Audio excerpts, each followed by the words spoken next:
Welcome to Tycoon Live. My name is Mateen Syed. We have the pleasure of welcoming Elon Musk.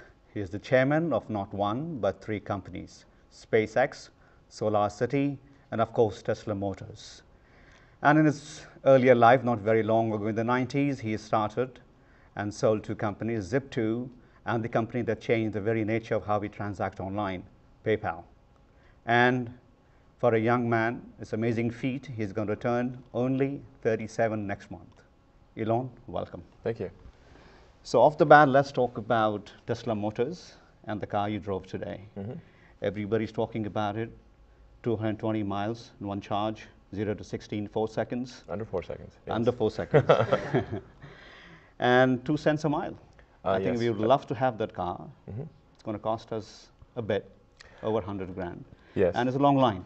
Of Yes. course, the celebrities have already signed up. Yes. So you have 1,000 already pre-booked. Yes. You went into production in March this year, I think, general production. That's correct.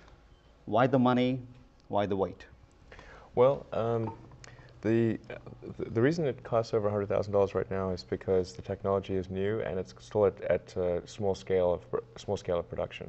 So the idea is that we start off with the sports car, and it's initially expensive, but then we're working on Model 2, Model 3, Model 4, and with each subsequent model, we bring the price down and we make the functionality of the car better. So Model 2 is a large 4-door sedan with lots of cargo space. You can seat as many as 5 adults, maybe even a scenario where there's 6 adults that can sit in the car. And it's going to have a price which is around $59,000 before any tax incentives. So it's possible tax incentives could bring that price down to $55,000. And then Model 3 will be even lower cost. And so we want to really drive the cost of the vehicles to mass market as soon as possible, because at the point at which the price of the car is comparable with that of other gasoline cars, and you still have the 2 cents a mile, where you can spend maybe $4 or $5 and travel over 200 miles, the equivalent of price of 1 gallon of gas, then at that point, even if you don't care about the environment, you will want to buy this car. And that's really our goal, is to get there as soon as possible. You want to talk a little bit about SpaceX. Now you're making it economical for a lot of us people who want to travel to space, hopefully one day. You had one Falcon 1, Falcon 2. Can you shed some more light on it? Sure. Well, we have 2 rockets and 1 spacecraft, the Falcon 1, Falcon 9, and then the 2 rockets, and then Dragon is the spacecraft. And initially we're launching satellites, and then we'll be taking cargo to the space station, and then we'll be upgrading that capability to carry people to orbit and eventually beyond orbit. The great breakthrough that we're hoping to achieve is to build the first fully reusable rocket, and that's never been achieved in rocketry before, and that would be one of the great historic milestones if we're able to do that. Right. And that's really what will allow the cost of space travel to become much, much less than it is right now. Because you can imagine if this was air travel or really any mode of transport, boats, cars, horses, anything, if you could only use it once, then people would not use that mode of transportation because like a 747 costs hundreds of millions of dollars, and yet you can buy a round-trip ticket from LA to London for $500. And that's because that plane can be used tens of thousands of times, and so the capital cost of the plane is a small component of your ticket cost. But if a 747 could only make 1 flight, then suddenly you'd have hundreds of millions of dollars of capital that has to be paid for by the passengers, and that would make it completely unaffordable. And that's the situation in rocketry today. Okay. To go back to your days of PayPal, you've been a successful entrepreneur twice. What made you come to green tech and at such a huge length? Well, I think the transition to a sustainable energy economy is one of the most important problems facing humanity. Even if you take the environment out of the equation, the fact that there are limited supplies of oil and coal and natural gas mean that we have to find alternatives.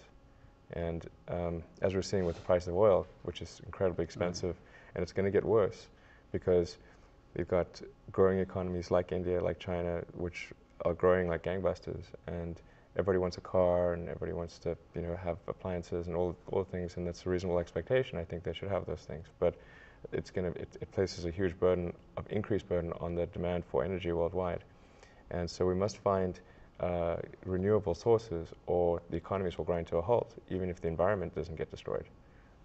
And so it's just a very, very important, it's the most important problem we face in the 21st century, really. When people talk about things like poverty and disease, and yes, these things are certainly important, but how will we solve them if we have no energy? You know, after University of Pennsylvania, you came to Stanford. So I was just talking to you, you didn't even get to attend a class, and you started Zip2. In Silicon Valley, it's probably not an exception. So among the trades, we have dropouts. Right. What other traits do you think you personally have that propels you to be such a successful entrepreneur in varied industries? Where do you are actually good at or better at than other entrepreneurs? It's very important for, I think, audience to understand, well, Sure. you know, the traits. Well, it's dependent upon me giving an accurate self-analysis. It's difficult to do self-analysis, you know. You're sort of too close to yourself by definition. But I think, well, people do not think critically enough. I mean, critical thinking is a skill in short supply, where people take too many things as, they assume too many things to be true without sufficient basis in that belief. It's very important that people closely analyze what is supposed to be true, and try to build up, try to say, let's analyze things from first principles, not by analogy or not by convention.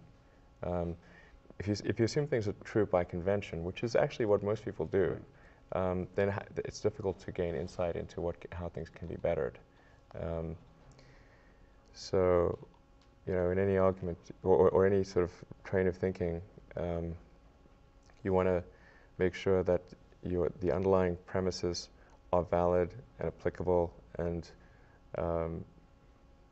you know, and then in reaching a conclusion, that the conclusion you're reaching is necessarily driven by the underlying premises and the interconnection between those premises. That may seem like a really simple thing to say, but most people don't do that. So it's really the foundation of rational thought. Right. Let's see, what else? I think also people tend to overweight risk on a personal level. It's one thing if you've got, you know, a mortgage to pay and kids to support, and that if you were to deviate from your job, that, well, how are you going to feed your family and pay the rent? And okay, that's understandable. But let's say you're young and you're just coming out of college or coming out of high school or whatever. What do you risk? You know, you're not going to starve. I mean, right.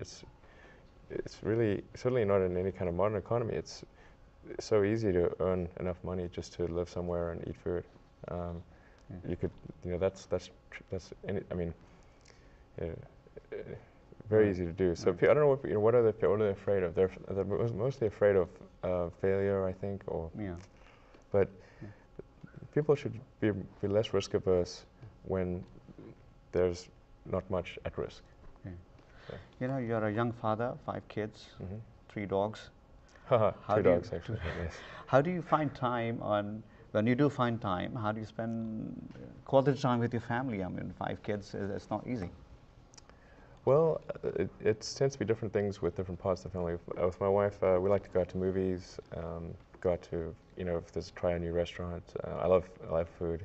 I love food too much. I love Indian food, by the way. I love it. It's great. Any particular dish you like from Indian food? Chicken well, I like masala?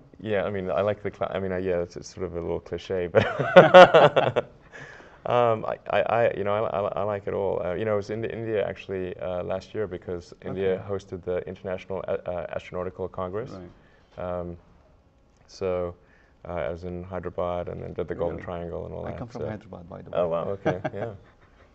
So it's a great center for space actually in India. So had a great time. Really enjoyed it a lot actually. Good. Fantastic food. Wow. Well, you're truly an inspiration for many of us. It's a pleasure having you. All right. Thank you. Thanks for having me. Thank you. All right. Well, we have had the pleasure of listening to Elon Musk. You have been watching this on Tycoon Live.